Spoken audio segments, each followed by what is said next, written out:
विद्यार्थी मित्रांनो, मागच्या तासिकेला आपण प्रॅक्टिस सेट नंबर 3.2 मधील काही उदाहरणं घेतले. आज आपल्याला आणखी काही उदाहरणं घ्यायचे. प्रॅक्टिस सेट 3.2 मधलं 7th एक्झाम्पल आहे. The 11th term and the 21st term of an AP are 16 and 29 respectively. Then find the 41st term of that AP. म्हणजे पहा, एका अंकगणिती श्रेणीचं 11वं पद आणि 21वं पद अनुक्रमे 16 आणि 29 आहे. रिस्पेक्टिव्हली म्हणजे अनुक्रमे. एका अंकगणिती श्रेणीचे 11वे पद आणि 21वे पद अनुक्रमे 16 आणि 29 आहे. तर त्या अंकगणिती श्रेणीचं 41वं पद किती? तर त्या अंकगणिती श्रेणीचं 41वं पद किती असं आपल्याला विचारले बघा. ठीक आहे, आपण सोडू उदाहरण. सोल्युशन.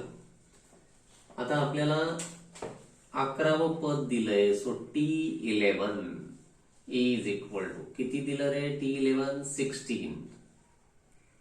त्याच्यानंतर 21वं पद दिलंय आपल्याला, ते किती? 29. T21 is equal to 29. T21 is equal to 29 हे आहे गिव्हन. ठीक आहे. पुढची step. Let small a be the first term and small d be the common difference. म्हणजे समजा स्मॉल ए हे या अंकगणिती श्रेणीचं पहिलं पद आहे आणि डी हा साधारण फरक आहे. आता पहिल्यांदा 4011 म्हणजे पहिल्यांदा 11व्या पदासाठी 4011 सूत्र लिहू आपण. Tn is equal to small a plus into bracket n minus 1 into d. ठीक आहे. आता T11 साठी म्हणून n ची किंमत 11. So T11 is equal to small a as it is plus into bracket n ची किंमत 11 घ्यायची ना. So 11 n च्या जागेवर 11 minus 1 into d as it is. माहित नाही आपल्याला, a आणि d दोन्ही माहित नाही. आता T11 ची किंमत आपल्याकडे आहे. T11 ची किंमत किती रे? 16. टाकून दिली T11 च्या जागेवर 16 is equal to small a as it is plus. आता पारे या 11 मधून हा 1 गेला, राहिले 10 आणि 10 ला बाहेर गुणिले d आहे म्हणजे 10 इंटू d 10d झाले. ठीक आहे ना. म्हणजे हा ए जसाच्या तसा plus 10d. 16 is equal to a plus 10d. Therefore बाजूची अदलाबदल करायची. ही बाजू इकडे लिहायची, ती बाजू तिकडं. So a plus 10d is equal to 16 is the equation number 1. Now for T21. आता 21व्या पदासाठी पुन्हा सूत्र लिहायचं. Tn is equal to small a plus into bracket n minus 1 into d. Therefore, n ची किंमत आता 21 घ्यायची.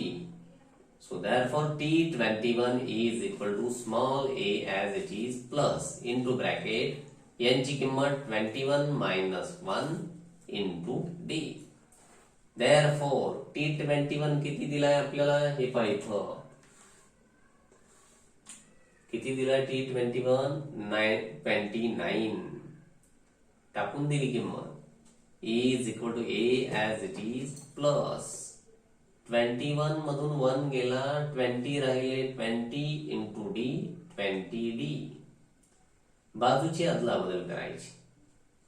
ही बाजू इकडे लिहिली. a plus 20d is equal to 29 is the equation number 2. दोन समीकरण तयार झाले. आता हे दोन्ही समीकरण एका खाली एक लिहू. हे पहिलं a plus 10d is equal to 16 is the equation number 1 and a plus 20d is equal to 29 is the equation number 2. एका खाली एक लिहिले. अशी सरळ आडवी रेषा मारायची. बघा आता इथं ए चे सहगुणक आयते सारखे आहेत, त्यांना समान चिन्ह आहे. समान चिन्ह असेल तर त्या दोन समीकरणाची वजाबाकी करावी लागते. वजाबाकी करताना खालच्या प्रत्येक पदाचे चिन्ह बदलायचे. याचं प्लस होतं मायनस, याचं प्लस आहे त्याचं मायनस केलं, याचं प्लस आहे त्याचं मायनस केलं. ठीक आहे, हा प्लस ए आणि हा मायनस ए कॅन्सल. -20d मधून हा 10d गेला, -10d इज इक्वल टू -29 मधून 16 गेले, खाली राहिले -13. किती राहिले? -13. -13. आता एका बाजूला फक्त डी ठेवायचा. So d is equal to -13 upon a -10.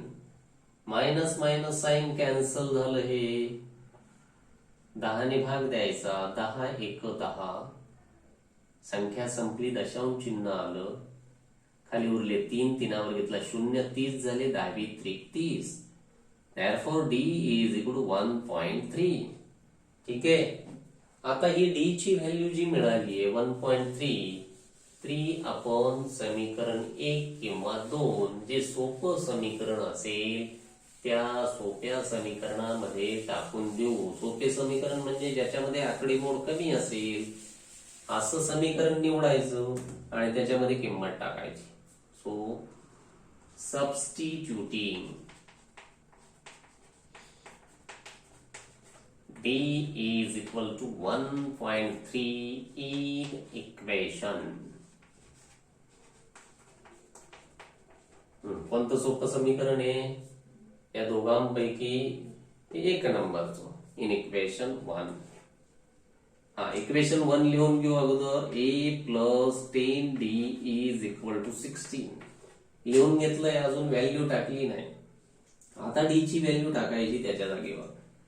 Therefore a plus 10 into d ची किंमत 1.3 is equal to 16.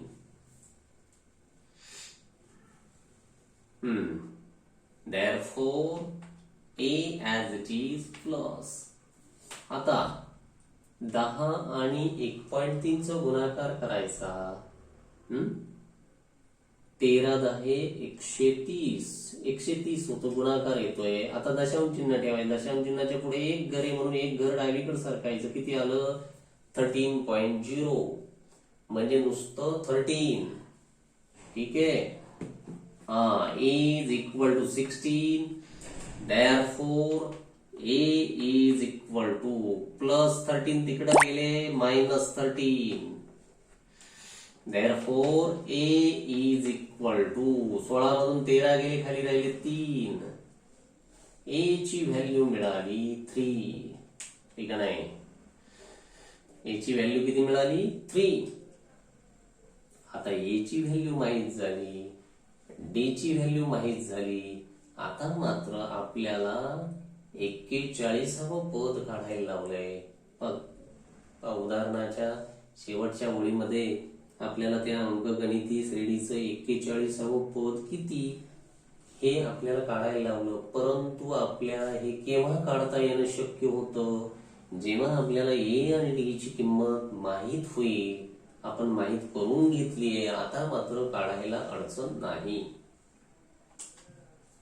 Therefore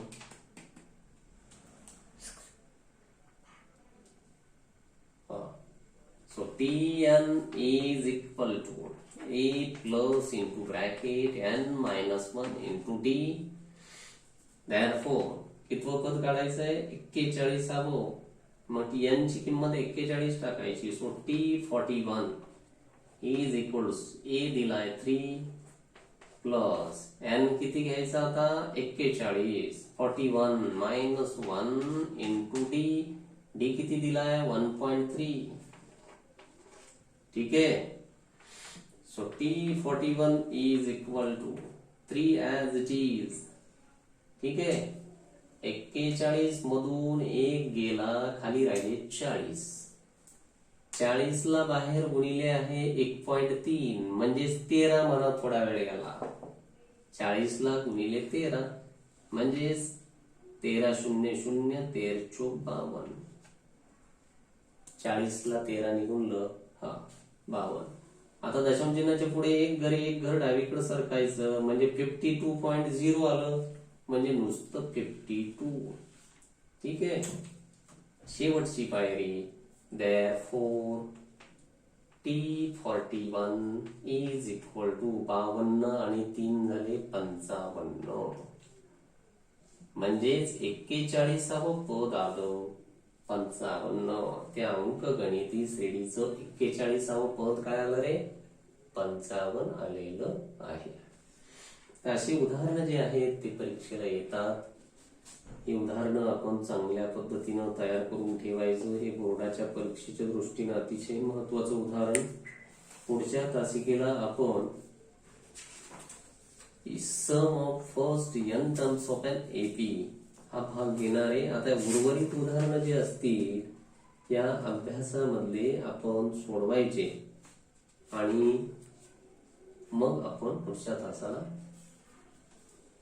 दुसरा भाग शिकू. ठीक आहे. धन्यवाद.